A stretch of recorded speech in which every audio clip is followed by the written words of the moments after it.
Kita ke informasi lain, abrasi di pesisir Roban memaksa seorang warga lansia memindahkan rumahnya hingga 5 kali dalam beberapa tahun terakhir. Penurunan tanah dan kenaikan muka air laut memperparah rusaknya pesisir Pantura. Perkembangan industri dan beban lahan di pesisir diduga menambah tekanan terhadap wilayah yang sudah rentan itu.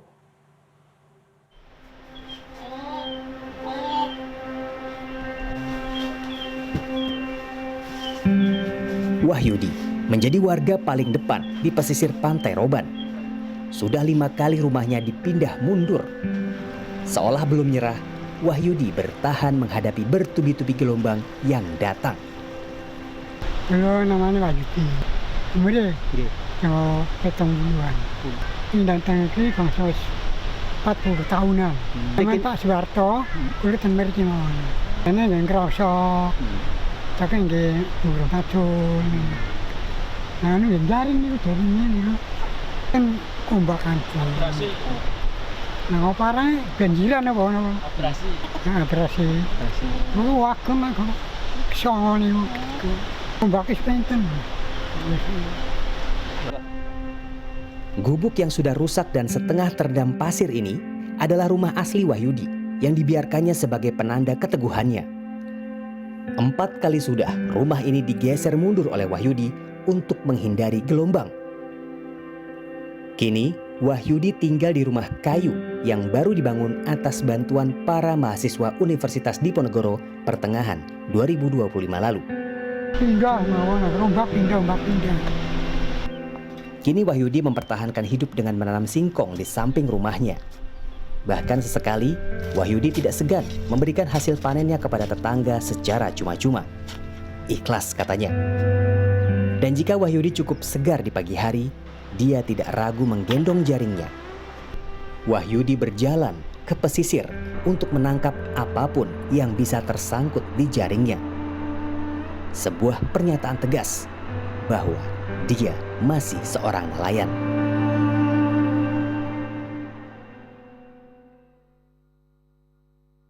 Nah, menurut saya memang ini bencana ekologi ya.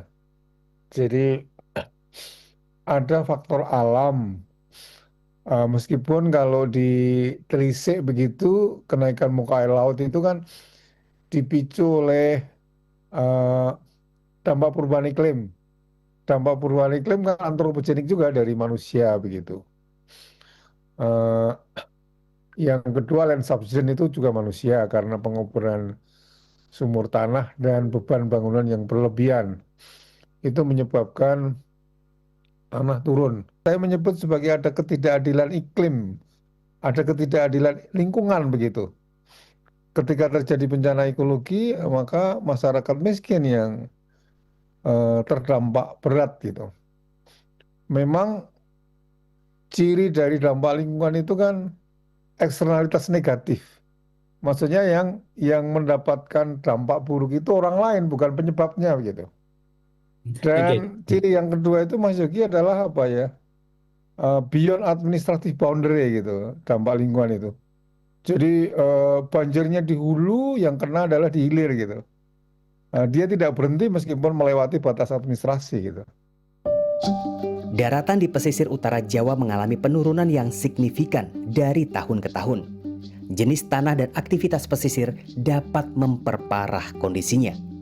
Ya, sebab itu nggak satu ya, begitu. Jadi multi. Jadi ada multi. Pertama memang karena beberapa wilayah di pesisir Jawa Tengah, khususnya Pantura itu, jenis tanahnya adalah aluvial. Jenis tanah aluvial itu jenis tanahnya seperti lihat gitu loh, clay ya. Jadi dia belum mengalami kompaksi gitu ya. Jadi masih terus akan mengalami penurunan.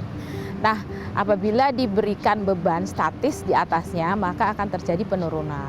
Jadi jadi di pantai itu karena memang tanahnya adalah aluvial, kemudian ditambah dengan pembebanan, sebenarnya mungkin yang bisa terlihat sekarang itu kan karena awalnya di daerah misalnya KITB, kemudian KEK, gitu kan adalah pertama adalah tambak. Nah, yang awalnya tambak ataupun ada sawah itu sekarang tambaknya pasti sudah berubah menjadi kawasan industri. Menyikapi kondisi tersebut, pemerintah Kabupaten Batang mengaku telah menyiapkan peraturan dan kebijakan yang berkelanjutan. Nah, Tantangan terbesarnya tentu saja adalah karena berbatasan dengan pantai utara, salah satu yang paling mendasar pastinya adalah abrasi. Sekitar 21 kilo daerah Batang ini terancam abrasi yang semakin tahun berpotensi akan semakin cepat. Nah, ini yang kemudian menjadi tantangan kita, bagaimana ke depan ini bisa kita tanggulangi. Yang jelas dari sisi pemerintah daerah sudah menetapkan perda investasi. Salah satu yang kemudian kita ambil kebijakan adalah supaya tumbuhnya industri di Batang ini yang berimpak positif terhadap pertumbuhan ekonomi itu tetap diimbangi dengan program-program sustainability yang bicara tentang keberlanjutan, yang bicara tentang keadilan, dan lain sebagainya.